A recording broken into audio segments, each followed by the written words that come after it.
So if you've not been to Edinburgh, Edinburgh is on the east coast of Scotland, and it's maybe a little bit drier and less dark all the time than Glasgow is, which is the main reason I moved there. So Glasgow is always wet and always cold. Edinburgh is always cold, but mostly not wet. So that was mostly my choice. But I'm in this Centre for Engineering Biology, so there's a lot of synthetic biology, engineering of cells, and things like that. So a lot of the work that I do is based around making better cell factories and things like that for the brewing industry, for producing drugs and things like that. But I also have a background in doing clinical analysis, which may be more relevant to you guys. And there's different questions and different problems in both areas, and there's slightly different ways of solving them.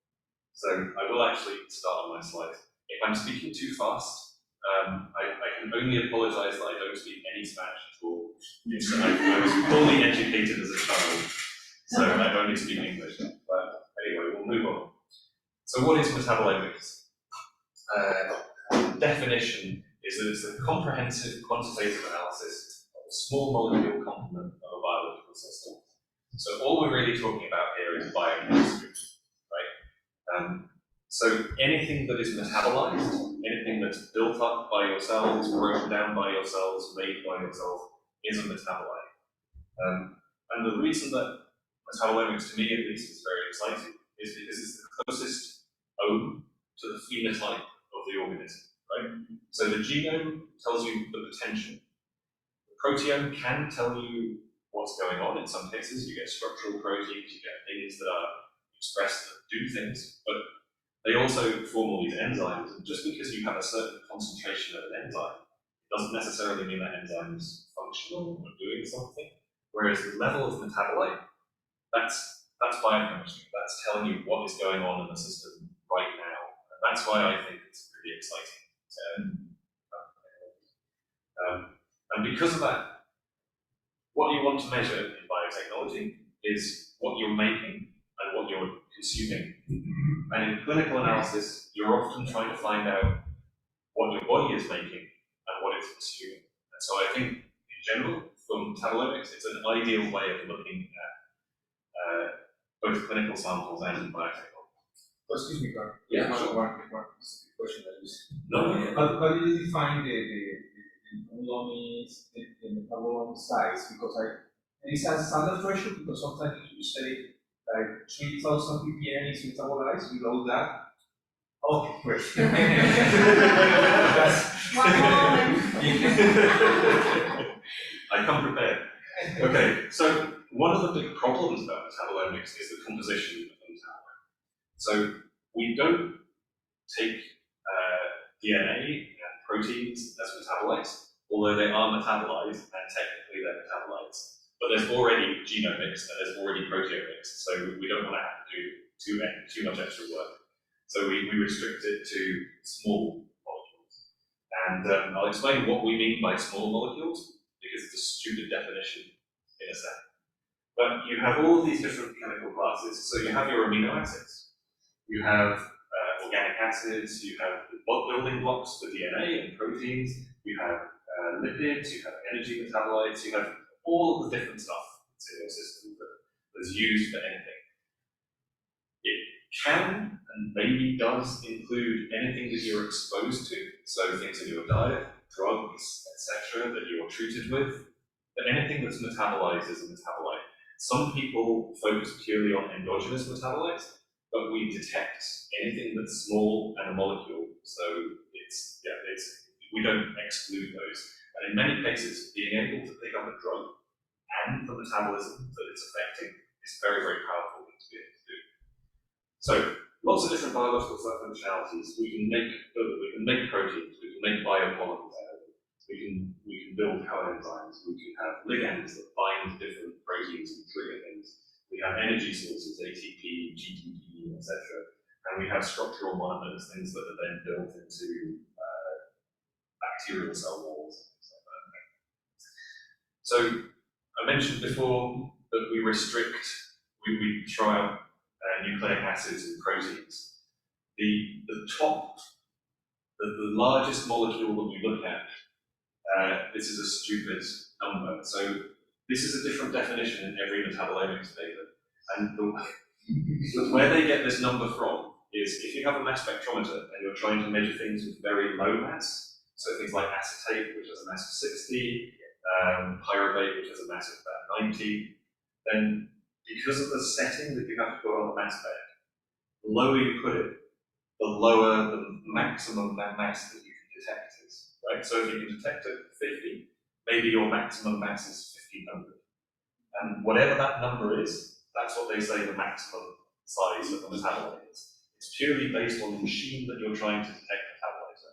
So it's totally irrelevant, right? Just the word is small.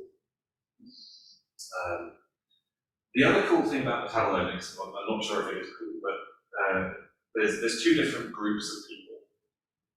There's people who do targeted metabolomics, and in targeted metabolomics, you know what you're looking for. You have a pathway, a set of compounds, a system where you're looking at particular drug metabolites, anything like that. You know exactly what you're looking for, and so what you're doing is a hypothesis testing experiment. This is a very powerful way of doing metabolomics because you can tailor exactly the detection of your machines to say, I want to say exactly these. I want no ambiguity in the identification. I want to know exactly what I'm detecting. You can be really quantitative, and it's very good. But you never know what you're missing, right? If you tailor your instrument and set up your machinery to specifically detect 6 compounds, there's thousands of compounds that you're not seeing. So I tend to focus on untargeted metabolomics, which is another kind of way where it's still biased, it's still not perfect, we don't pick up everything, but we can answer questions. So if you know what area you're looking in, we can see those molecules, usually some of them at least. But we can also get free stuff, which is new ideas of areas to look at. And that's why I think this is a really exciting area. So I have a friend, James McRae, at the Crick Institute in London. He focuses on targeted metabolomics. And because you don't have a hypothesis, he says that the work that I do is not metabolomics, and it's rubbish. And I say that because he's not looking at everything, it's not really an omics, so the work that he does is rubbish. So this is now a running joke. It has been so for years. One of the biggest problems with metabolomics, especially untargeted metabolomics, is this diversity. Because there's so many different chemical classes that we detect, we can't pick up every single one with a single methodology. So there are lots of different. So proteomics, you buy a mass spec, a chromatography system, and that's proteomics. Whereas metabolomics, depending on your question, you may use an NMR, you may use gas chromatography mass spec, you may use liquid chromatography mass spec, you may use different chemistries to separate things. So, and each one of those will bias your analysis towards certain types of molecule. And there's no way around that, really. We use LCMS because it's the broadest, liquid chromatography mass spec, because it's the broadest way of detecting things. But it does have some limitations. And we still don't detect everything. So there are some molecules that are just really, really hard to see. And you need a lot of them in some cases just to see them. So, any questions on that bit? Because I'll move on. It's the kind of really basics of mass spec and metabolomics. Are you in the chat? No, good to go. Am I speaking too fast as well? Slow down if you like. Very good. Cool. So, when I started doing metabolomics, I was working mostly on trypanosomes, actually. We did lots and lots of cell culture with Mike Barrett, doing lots of different trypanosomatids. And it was very, very straightforward. You had 3 shape classes with your controls, 3 shape classes using your treatment, drug treatment, or something like that. And then you take the cells out of them, lyse them, analyze them like mass spec, and you would end up with some data. And it was often very, very clear which group was which. So I'm just going to explain what these plots are because it's hard to explain by the way. So these are principal component analyses. So there's 2 of them on here from 2 different studies.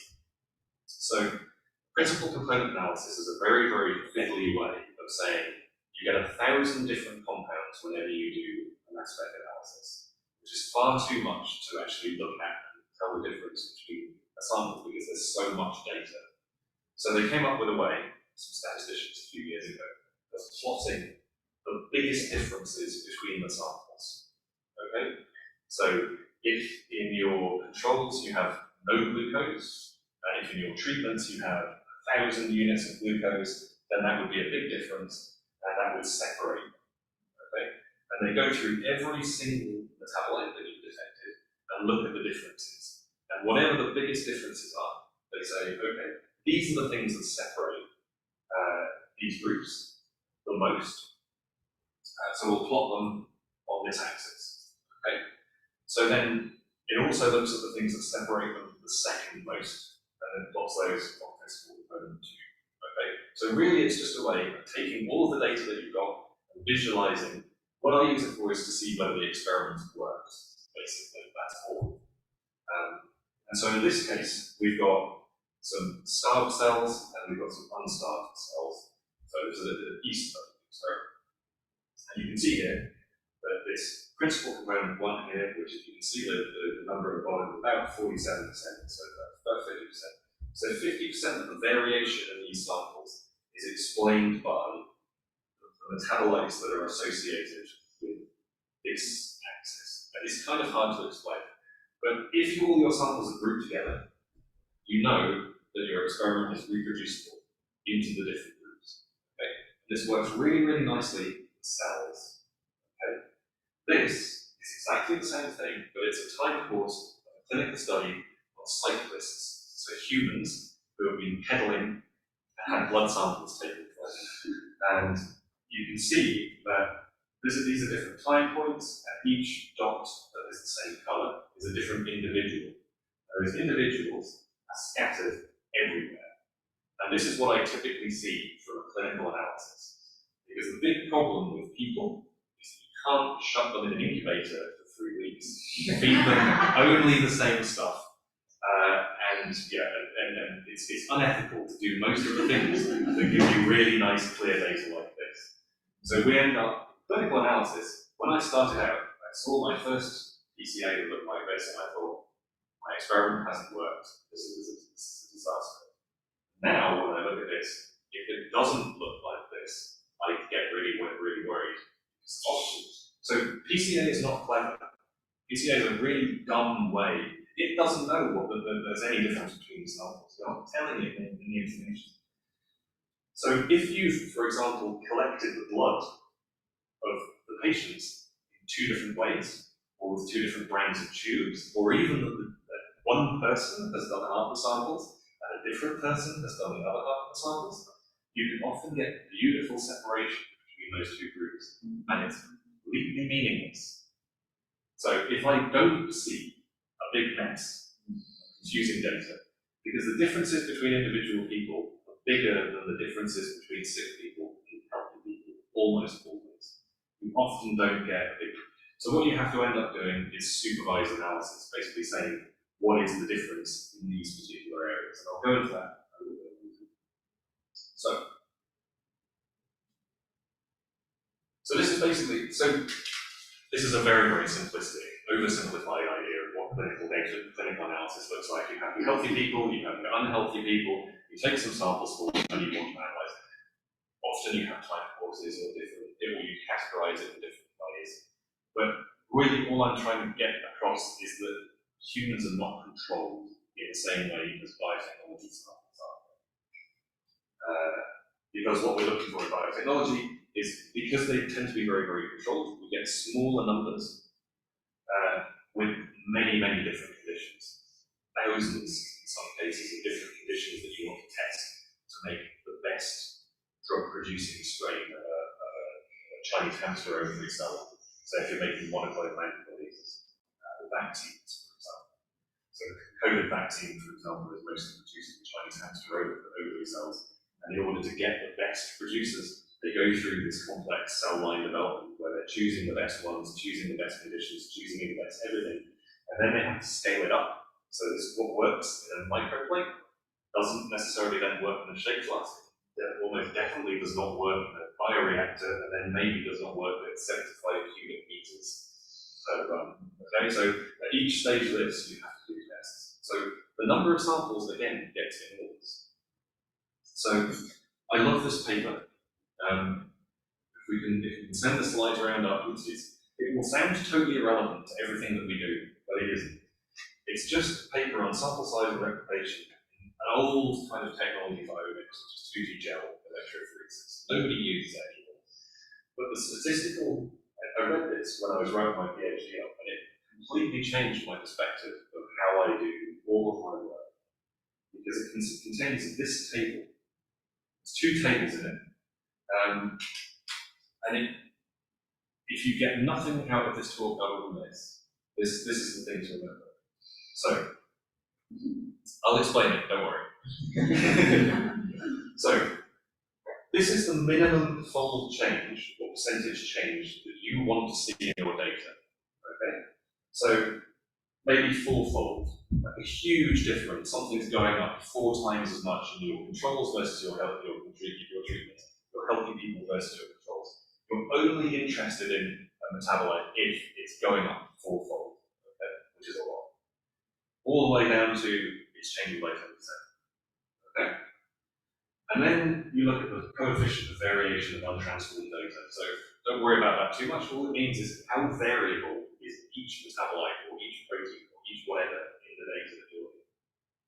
Is it basically not variable at all? Or is it really, really super variable?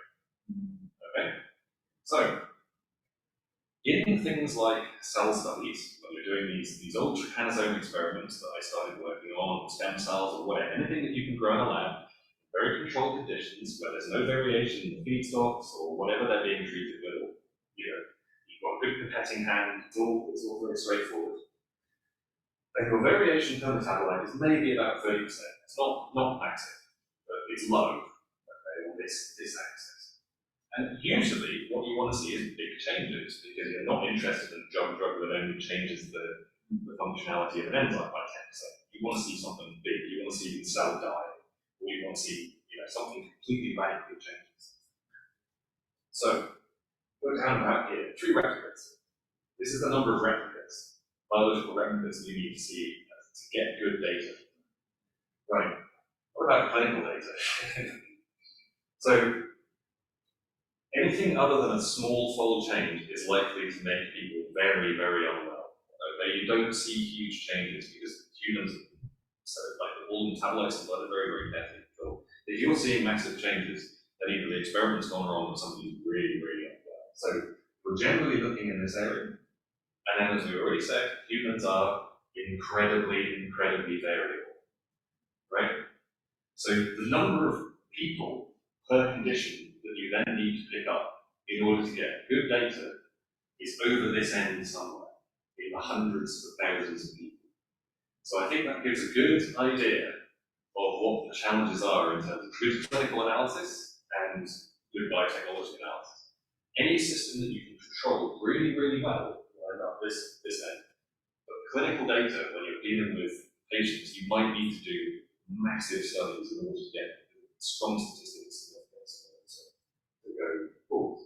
So, let's assume that we've got these samples, right? We're either doing bioreactor runs where we've got thousands of conditions and we're trying to do lots and lots of analysis, or we've got a clinical study where we're just comparing healthy people versus sick people, and we've collected all of the data. So in the old days, this is where my research comes in, we used to have a method that would take 40 minutes per analysis, okay? And if we were doing a clinical analysis of about 100 samples or 200 samples with all the other stuff, and I'll explain a bit about the quality control stuff, it would take about a week to do that analysis. And when I moved to Edinburgh, I thought this is just not going to work anymore. It's too slow. So they had this machine in Edinburgh. I won't go into the details, but it's an Agilent 6560B IM Qtron. Which means about as much to you as it did to me at the time, necessarily. And we had access to this new chromatography column that separated things really fast. So what we thought, and I thought somebody's got to have published this, is can we squash down the runs and make them a bit faster?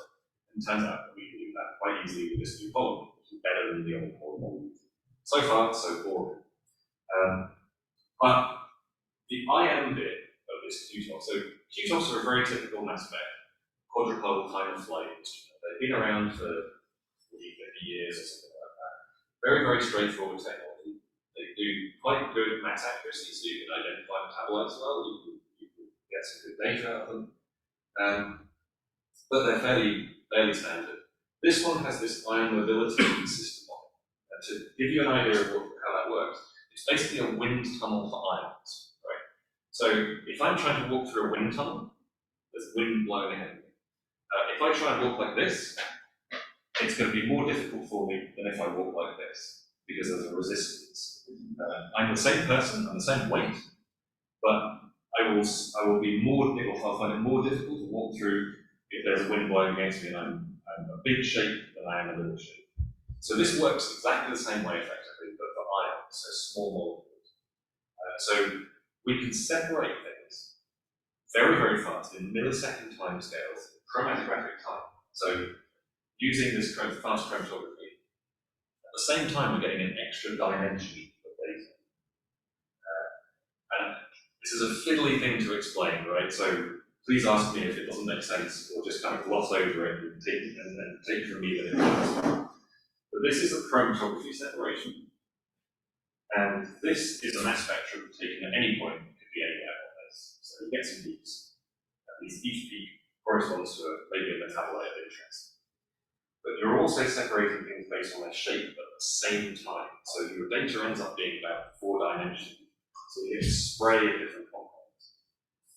So I thought, well, can we use this to improve the separation, right? So we get slightly worse chromatography, but maybe we can speed things up and get that separation back by doing ion mobility. And it turned out that we could, and nobody had done it before, and that was amazing, so we published it. It took some doing, actually, because we had to get the Gaussian pendulum to retune the instrument to be able to analyze things in small masses. The cool thing about this is one of the biggest problems with metabolite things is that you can't tell the difference between, for example, sucrose and maltose, because they're both disaccharides made out of 2,6-carbon sugars. There's no mass difference between these. All you're doing is measuring masses. But with this wind tunnel thing, they have different shapes. So you can separate them by shape. And that's what we've done. So this one's maltose, this peak here is with the sucrose. So when we do an analysis now, it's better than we were had before, because we can, in some cases at least, tell which one of these otherwise identical compounds that we can actually find. So we can see things in glycolysis. I've never been able to do this before. One of my real things in glycolysis, you have this bit where it splits into, was it 2-phosphoglycerate, 3-phosphoglycerate in glycolysis? I've never been able to separate those before, but now we can. So we can see differences and things like that. So that was really exciting. It was an absolute nightmare to get published because they said this is not exciting. It took a year of argument with various different editors and things like that. They just said this is not interesting. Anyway, I think it's interesting. There you go. But what we did as part of the project is that we wanted to show that it was reproducible, because if you're doing massive clinical data sets, then you want stuff to be okay from the first run to the 200th run or something like that. So we can do multiple batches and things like that. We've got software that will allow us to do thousands of samples if we want to, but we can show quite nicely that there is a little bit of drift, but it's tiny, right? So if you saw like 47% drift on the last one, there's very little. So it's not changing much. It's just completely stable for about 200 samples. Sorry, can you explain just for a second, what is the blue versus? So the blue is. Oh, the blue are the dots. Oh, the little blue dots are the samples. Sorry, I really don't. So the little blue dots are the samples, 200 samples, and this area is significance. Okay? But it's worth taking note of these dots. So this is run number 1, run number 2, run number 3, run number 4, run number 5. So one of the weird things about LCMS, chromatographic mass spectrometry, is that it takes a little while to settle down. And I'd been doing metabolomics for quite a while before I saw Rick Dunn from, was at Birmingham, came up to do a talk for us, and he presented this paper that just published in Nature Protocols that had this graph of what the data looked like from the first to about the 12 months. And it was wildly different on those, but yeah, so it settles down after about 6 runs. So these first 3 runs, we effectively sacrifice. We run the same thing over and over again for 6 runs until the machines settle down. Then we run the actual samples because it gets wildly different. That's very good. So, this is our batch structure to give us good quality data, right? This is ridiculous, really. So this is for 8 samples. Bear in mind, we've got 8 samples from your patients or something like that from a bioreactor. This is the start, blank, blank, blank. So nothing going through, just flushing the system out. Then we have these pooled samples. So you take all of your samples, mix a small amount of each one of them together to make a big top of the same thing. And then we run those to make sure the system settles down. That's what we were showing in the previous run. Then we have some standards. So authentic standards, all of the typical metabolites that you might have in the system so that we can get good identifications of them. And then this is another set of quality control samples. So this is system suitability stuff. So we used to use beer, we now use chicken serum, and tea. And this is the 7th pooled sample. And these are the samples randomized to make sure that we don't get systematic. So if the machine stopping loses some sensitivity during the run, if you've got all your controls first and all your treatment seconds, then you will get fake results. So we randomize all the samples, and we have this periodic pool sample just to make sure that the system can track all the parameters of the system as it runs. And in the end, we have some more system suitability stuff, and fragmentation one to get some more data out, and then some more standards, and then blanks to flush the system again. I'm not expecting you really to take this in, except that involves 35 injections for 8 samples. And that's what you need to do if you want to get good quality data. And obviously, the more samples you've got 200 samples, you still do this startup bit and the shutdown bit, but the rest of it is kind of straightforward. You can get away with putting more of your actual samples in. But there's a lot of extra stuff that you need to do in order to get good reproducible data out of the metabolomics. And that was really the point of the paper, which took a long time to do this. Anyway, so that's what it looks like. So this is the methodology. So we can do a complete metabolomics run, getting you thousands of metabolites in 3.5 minutes, injection to injection. So instead of taking an entire week, we can do the whole thing in about an afternoon. And we've got this extra dimension, the wind tunnel thing, that gives you that extra bit of separation that also improves the confidence of what we're actually detecting, because we can tell the difference between some of the molecules. So this will work on basically anything, right? We run it on anything from plant growth promoting rhizobacteria to maize samples to clinical samples to you name it, it works. I'm wondering, one of the main things that people in relation analysis have difficulties with is to say whether the metabolite you're taking is from the parasite or from the host. Oh yeah, that would be. I'm wondering whether if the parasite, for example, has some sort of peculiarity in its metabolism that makes, I don't know, I'm just saying something just to say, but let's say that makes glucose with some sort of whatever thing that makes it different. Maybe this would be a method to be able to detect parasite-derived versus host-derived metabolites. I mean, if it's got individual types of sugar or something like that, that we can maybe tell the difference, it's quite possible. I'm not talking about it today, but we've also we managed to get it working. Somebody published a subcellular fractionation methodology for metabolomics. Wow. So we can separate mitochondria and organelles from the cytosol.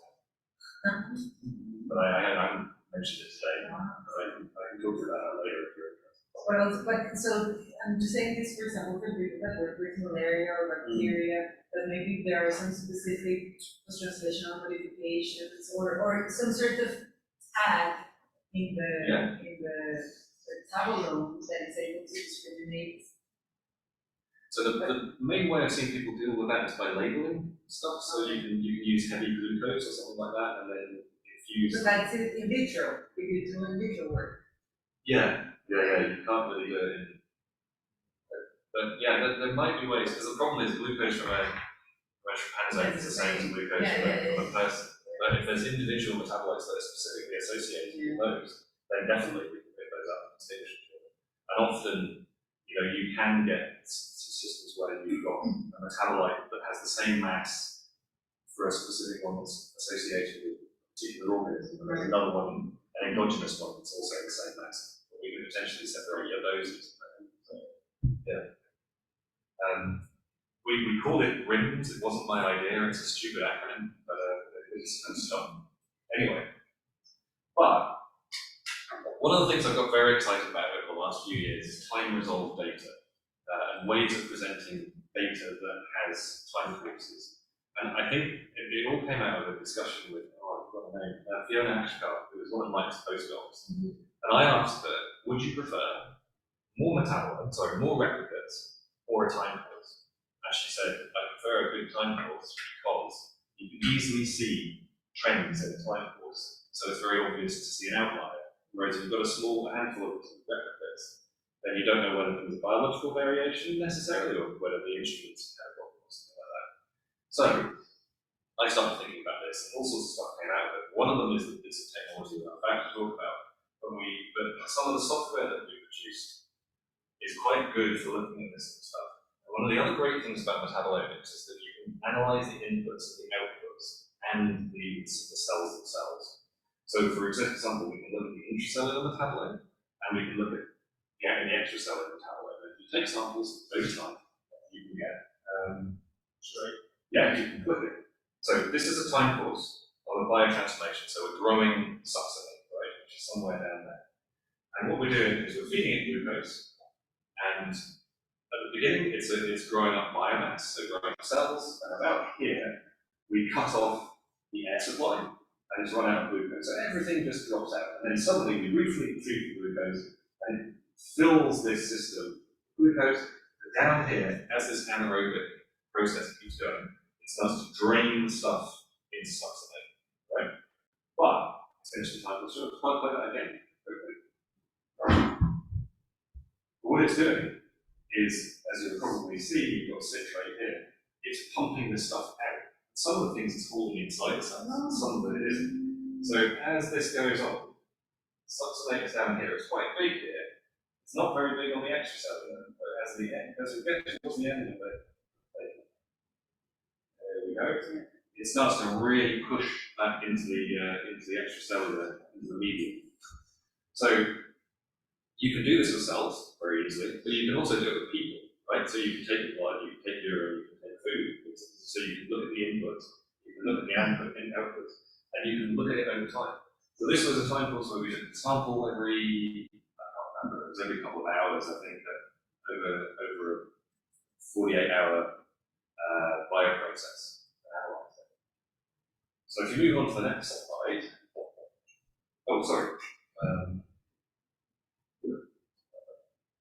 so the big problem with doing stuff like that is when you've got a bioreactor, it's a real pain to sit there, and people paying for the postdoc to sit there taking a sample every hour, especially when it gets to about 9 o'clock at night and you go, I don't be here anymore. So I saw a presentation by a guy called Brugges a few years ago who has a system that linked directly from a shape flask, a bottle, to a mass spec. And he was using dilute medium, there were lots of blockages and stuff like that, but he was using it in really, really fast analysis. So I thought, well, maybe we could stick this on a bioreactor. Maybe we could do a fermentation and apply that directly up to a mass spec. About £500,000 worth of funding, and about 3 years later, we got it working. So what we can do now is we can take a system, any kind of bacterial growth system, and link it up directly to a mass spec. And we use this single flow injection, which is where you don't do no chromatography whatsoever, you don't have agency, no fat, you literally just fire the sample straight into the mass spec. I'm sorry, the technology is the same as invitado. It's not maltitol. No, it's ESI, electrospray. So it's like LCMS, but no LC. Is it brand? Different from maltitol. Yeah, yeah. Yeah, so maldi, you're looking at spots, which fire a laser at them. This one is electrospray, so you spray a liquid in, and it analyzes the liquid. I can talk to you more about it afterwards if you're interested. I have many slides on the differences. So some metabolites are easy to detect in positive mode, so amines and things like that. Some are easy to detect in negative ionization, so acids and things like that. So you can put things in two different modes to detect the sort of thing that you're interested in. So we switch between them all the way through this. So we detect loads and loads of stuff, and this is the sort of data that we get out of it. So this is a sample taken every 4 minutes over a 2-day bioprocess. So this is glucose, or an ion that's associated with glucose. So we fed it loads of glucose at the beginning of the run. It eats it all, and then runs out. And then we switch off the air, and we give it a load more glucose, and it eats it and gets rid of it. This is CIDEIM, which is what we're trying to make. So it's part of the TCA cycle.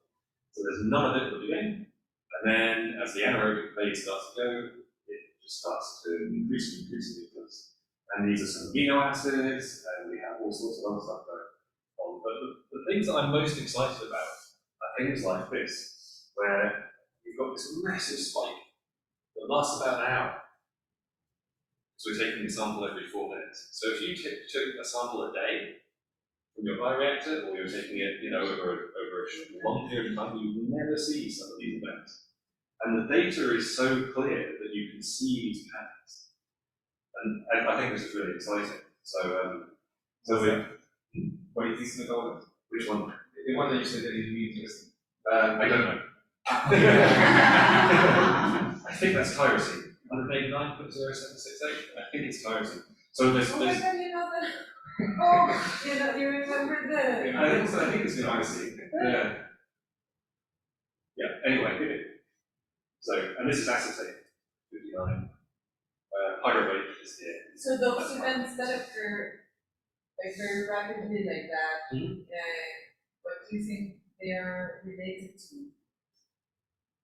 Like transport of nutrients or something related to channels? I think it's cooling, to be totally honest. So if I go to the next slide and we run this, so this is the same process as before, but this time with this real-time data that we're collecting every 4 minutes. If you hit the button, sorry, it's okay. Then you do see stuff, and I think when the air starts to run out, and so when the nutrients start to run out, it all kind of disappears, and then you suddenly get a spike. Like in the clouds, then so you're seeing stuff that appears, now it's gone. So I think what's happening is that you're generating these pools, but there's nowhere for it to go because it doesn't have whatever, maybe cofactor or something like that it needs to deal with it. So as soon as it then gets more glucose, and it then says, oh, okay, well we can then channel it through this part of the fabric. I just love the fact that you can get this, you can watch it in real time. So we can't get flux analysis out of this, we can't calculate KMs and all this sort of stuff, but you can see what's happening in the system. It's why I think it's really cool. It's all gone, runs out of glucose, it's exported it all, then suddenly all of this stuff is happening. Got all this phenyl out, weirdly, and then succinate. And what we found from this data set, what we weren't expecting is acetylhexylase 7-phosphate, a big thing that goes into the pentose phosphate pathway. That we thought, why is it going into the pentose phosphate pathway? There's a lot. So we then went on to do standard LCMS, like sorry. Excuse me, Karl, I have one question. When you do this kind of analysis, plasma sample or serum sample that is not associated with an organ or a tissue or something like that, how do you say, is it the metabolite from the liver or from the skin or from the, I don't know. Yeah, that would be a tricky one. So, the problem with this is if you wanted to do this without a bioreactor, because again, you can persuade a bioreactor to sit there for 14 days while you collect samples. You can't persuade a person to generally sit with a catheter in their arm for 14 days while somebody says, well, it's actually.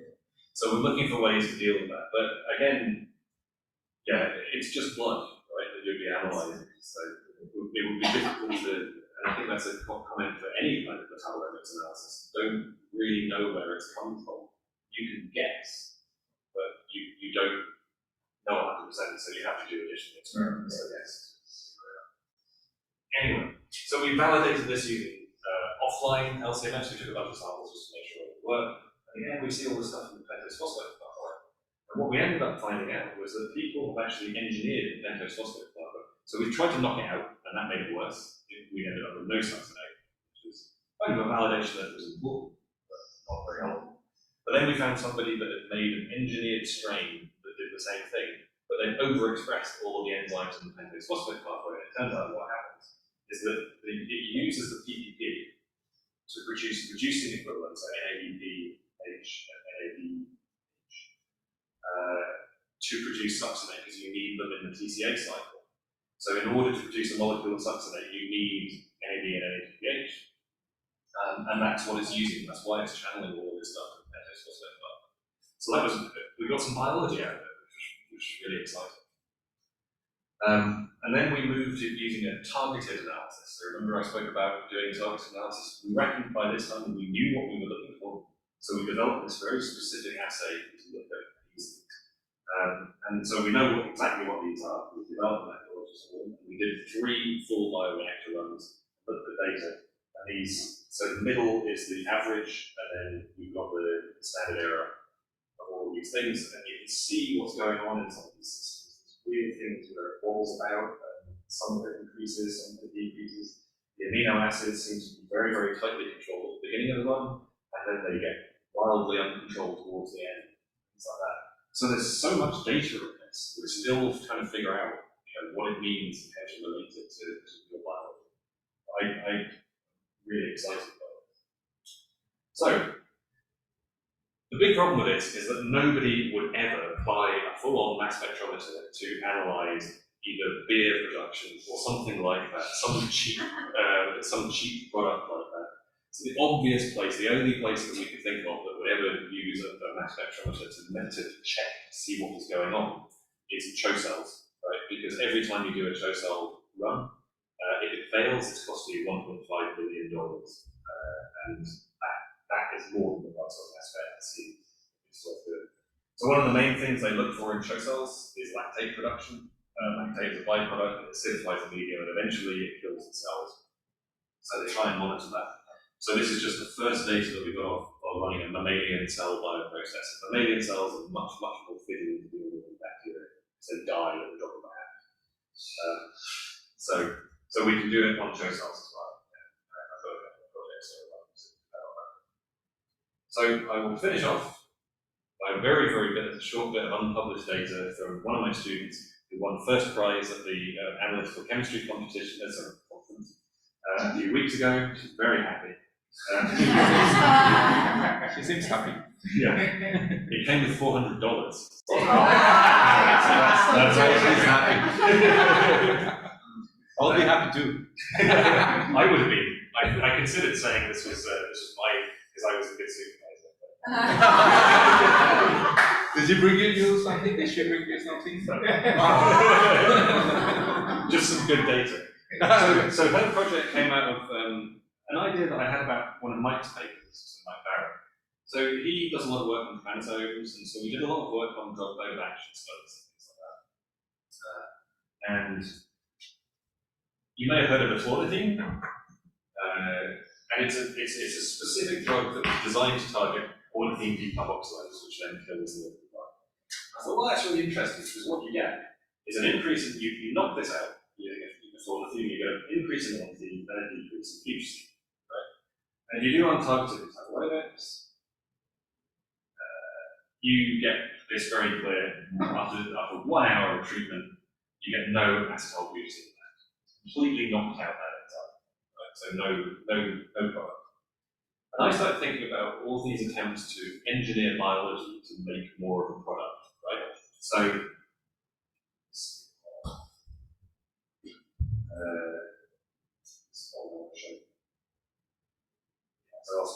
so what we wanted to do was make phenylalanine. So phenylalanine is quite a high value product. You can buy it. It's quite expensive, and if you can get bacteria to produce phenylalanine from glucose, it's worth a fair bit of money. And you can also use this as a starting point for drug production. So what we wanted to do is find out whether we could, without faffing around with molecular biology and cloning and CRISPR-Cas knockouts and things like that, whether we could chuck in, very simply, an inhibitor, and it would knock out side reactions, so knock out side pathways and things like that, and push the glucose towards the production of more phenylalanine. And I was almost 100% sure that it wouldn't work, but it did. So we set up this system where in a 96-well plate, you do lots of different drug concentrations, you do a titration, and as you add more, in this case, tryptophan is an inhibitor of antranilate synthase, which is a side reaction. So as you add more tryptophan, you get more phenylalanine, to the point where it's threefold higher in the medium, which is really cool. So we're now trying to build a library of inhibitors that we can use to knock out different side reactions to see if we can drive even more flux towards production of phenylalanine. And to do this really, really fast, because nobody likes messing around, we developed this flow injection methodology. So I remember I was speaking about flow injection for real-time stuff. We just use the same principle. We're looking at 40 different compounds. We know what they are. We just picked all the compounds that are within this pathway and side reactions, and it just chucks it in from the 96-well plate, does the analysis in a minute, and it will tell you what the levels of all of these different things are. So we can get through a 96-well plate in about an hour and a half to 2 hours. So the whole cycle of doing this takes about 3 or 4 days to grow up the plate, try and make up the inhibitors and concentrations, run it through the mass spec, and get the entire pathway and see how the changes affect it. So that was cool. So to summarize all of this, we've got this methodology brings this fast, untargeted metabolomics. We can now do one sample every 4 minutes. Processing the data takes longer than collecting the data, and interpreting the data takes way longer than that. So that's the drawback to this. Real-time metabolomics is really, really good as long as you've got something that you can hook it up to and that isn't going to walk away. So there are methods that I've been thinking about, talking to people about, that you could maybe use as something new, but we'll be working on those for a while. But if you know what you're looking for, and you have a large number of samples, then doing flow injection with the system that we've got can get you data in hours. And you don't have to interpret it because you know what you're looking for. You just design the experiment before you start it. So it only gives you the answers that you're looking for. And so I think there's value for both of these in technology and science and the stuff that we're all doing. But I think if you've got a question that you want a specific answer to and you want it fast, then doing this is a way to get to it. And because it's fast, it's cheap. So that's cool. So I'd just like to acknowledge all people, and especially you guys for taking the time. I've probably run over massively. I apologize for that. And especially Adi for inviting me here and then giving me the opportunity to do this talk. But these are all the guys in my group at the moment, and the economics group, which is the core facility and mass spec facility is associated by that. Most of the work was done by somebody who's not in this picture but has left. He's now working for a big drug company in Switzerland. So he's now far more successful than me. So that's all you can hope. Thank you so much for listening. Thank you so much, Karl. Questions? Anyone? Maybe I have one question. Yes, Karl. Do you show the table that if you have really high variation, you need a really high number of samples, and this happens all the time, or most of the time with clinical studies? Yeah. So, but now we are talking about personalized medicines. I mean, as I understand, maybe I'm wrong, personalized medicine try to set up this big population in small groups, and probably we need less number of samples. Yes. But we can apply methodologies to personalized medicine and drop them down this really crazy number, because Yeah, that's a fantastic question. And actually, what you're kind of doing, so there's two ways of looking at personalized medicine. And I think both ways are equally valid. But what you're effectively talking about with personalized medicine, I think the stratification of patients' groups, is that you're trying to squeeze down this coefficient of variation, because your assumption is that smaller groups are more tightly controlled, and that's a fair assumption. So any time that you can push this towards this end of the table, then you're going to get much, much better data from a much smaller number of people, right?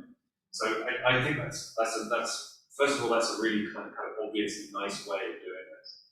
The other thing that I was actually going to bring up with the talk you were doing earlier is about doing kind of longitudinal studies of the same patient, not so much trying to aggregate across people, but to look at change in an individual over time. And I think that's really the goal of personalized medicine, I think, to really have something that constantly monitors. Like people with those radio diabetes, glucose meters, so you can see what your glucose status is on your phone, that's the kind of ultimate personalized medicine, because you get your own readback constantly. And then you can see the change, because my partner works in a hospital, and everybody's individual level of certain metabolites is totally different. And they've got people that, if you were just doing reference ranges, they shouldn't really be alive, but that's normal. And finding change, and if you find a change that puts them into the normal range, they may be very sick. So I think that's also something else that has to be taken into account, because everybody's biochemistry is different. And that's what you see from studies. Everybody's biochemistry is wildly different. There's diet, genetics, environment, the whole. There's a new own for it, the exposome, right? So everything that you're exposed to during your life massively affects how you, the biochemistry of your system. So the technology is nowhere near there yet, but I think in the future, these point of care testing systems, Google is working on all these systems that kind of shine lights through your skin and pick up certain metabolites and things like that. I think that is going to be the future. And being able to track changes in yourself from your baseline, not trying to aggregate very, very complex individuals together and just kind of throw them at the wall and see what sticks. I think is in the future not the way that we're going to do this, I hope. I'm wondering one thing related to the work that you're interested in doing. So, Jairo is thinking, and correct me if I'm wrong, but he's thinking about One Health approaches for AMR and research on that area. So I'm thinking maybe metabolomics would be a nice way of assessing different types of samples that are collected, let's say, from hospitals or from farms. That was your approach, right? Yes. To track specific groups of metabolites associated with antibiotic treatment or something like that, like a high throughput analysis of the samples instead of going to something very specific that you can. Yes. That's why I was interested in this lecture to begin with.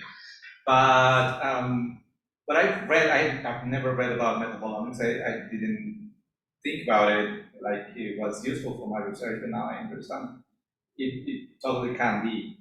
And what I've read about that, doing that broad approach and is using resistome or resistomics, what that's how they call it is, but it's genomics at the end, and sometimes it's proteomics, but most of it is genomic.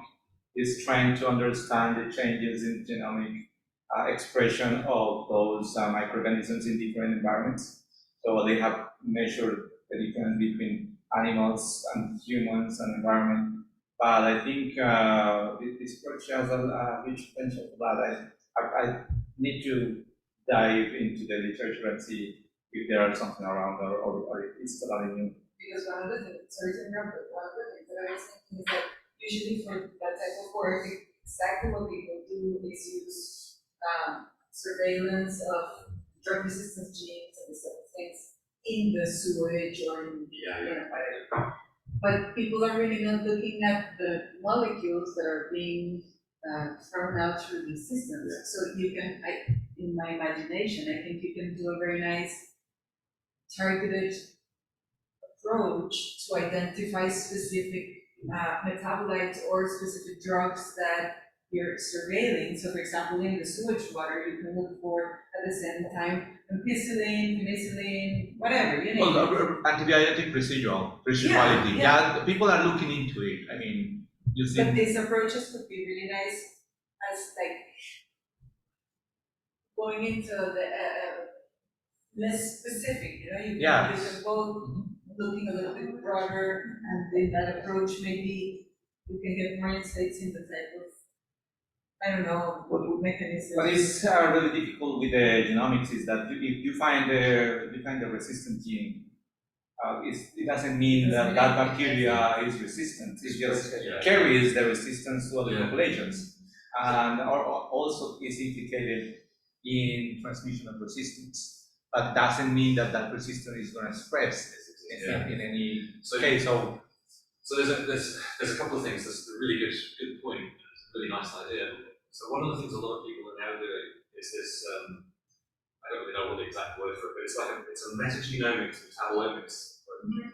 So you do a metagenomic analysis of sewage, gut contents, animal rumen contents, or something like that, and then you do a metabolomics analysis of the same stuff. And what people have done is they've taken kind of the enzyme cassettes, right, from the genome and matched them up to the metabolites that are produced in the gut. So you can kind of link up systems because you get an awful lot of co-feeding going on. Yeah. So a bacteria will make one metabolite that's then consumed by another bacteria that then gets turned into something else.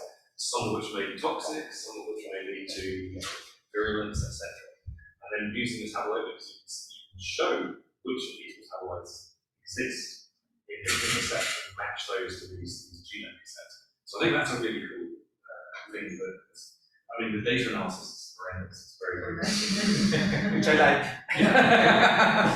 But as I wanted to mention in this topic, I think very resistant topic, that for bacteria or for some of them, they are well characterized. We know the genes that confer resistance, but there are other pathogens that we don't know how they get the resistance. Or we do this kind of combination analysis, we can get how this pathogen is resistant. And there's all sorts of things you can do with it. I mean, so there was a whole thing about enforcing resistance that they demonstrated on the night street. Resistance to amphotericin B resistance. Yeah, and that involved a mutation in steroid biosynthesis in an organism, and that was easily tracked using metabolomics. So if the resistance is controlled by efflux pumps or something like that, then you have to do some fairly careful experiments using the cells and the medium, and then you treat. You have to be individual bacteria. You couldn't do it on a population scale. You could, but it was quite difficult. Actually, I don't suppose it would. So all you do is you get your big mess of bacteria, smash them all over, analyze the medium, analyze the cells, and if you've got higher whatever drug inside than outside, then you know it's not popping it out. There's all kinds of stuff that you can do. Super, so do we have any other questions? I have a question for me. You have a question? But Claire? Yes, I just wanted to look at the questions. I was curious how much of the volume that you need in each. Sure. For this, we load, so this is the rapid untargeted analysis. We load everything from between 1 microliter to 5 microliters. No. Yeah. And that's after extraction. So your starting volume is 5 microliters, and then you expand that up to 200, which you're using the extraction solvents. And that's what we would take 5 or 1 microliter from. We often do a test to make sure that we're getting the right amount of metabolites. Okay, so that's it's not much. And then for the real-time stuff, we constantly, it's a little bit complicated, but what we do is we've got a tube going into the bioreactor and a tube that goes back into the bioreactor, and that cycles all the medium continuously through a loop. And then occasionally we cut off 20 microliters before we inject 1. So in a 5-litre bioreactor over 2 days, you might lose a couple of mils maximum of total volume. And then with the flow injection stuff, with the 96 well play samples, all this stuff is, I think we started off with 2 microliters, but we can do 1. It depends on how well the particular metabolite is detected. Worst case scenario, it would be 10 microliters, even on a low level. So we have a system for mixing, control temperature inside.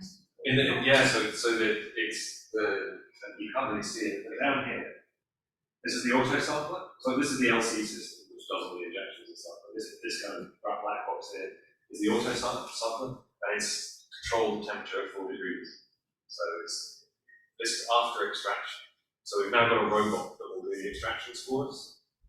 So it takes the cells, adds organic solvent, which often bursts them. Sometimes we need to do some manual solution or something like that. Probably burst, but usually we just add solvent and get there.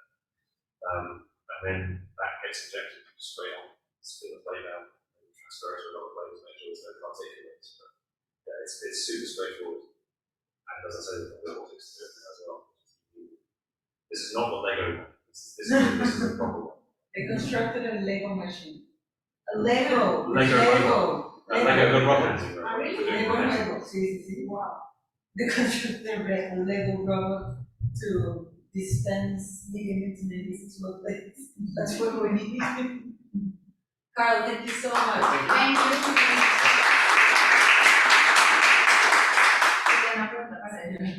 ¿Eso existe en Colombia? Para todos estos pacientes. Spectrometría más así, but not at the level that they do. So she's asking me if in Colombia we have mass spectrometer or this type of equipment. So we do, but I don't like the system that you were describing for real time. Not the real time stuff. For sure, not the one for shape and like the one that makes it super fast with the column. Sure. I think you might do. I'll find out tomorrow. And I'll let you know. But if you're ever interested in doing something like this, it is very easy to collaborate with Karl. Thank you so much. Thank you. And if you want any more information about the technology, I teach this as part of my job. So I've got a massive lecture with more than you'd ever want to know about it. That I can send you if you're interested. Thank you very much. Thank you. I run over massive. Sorry, I ran over massive. Not at all.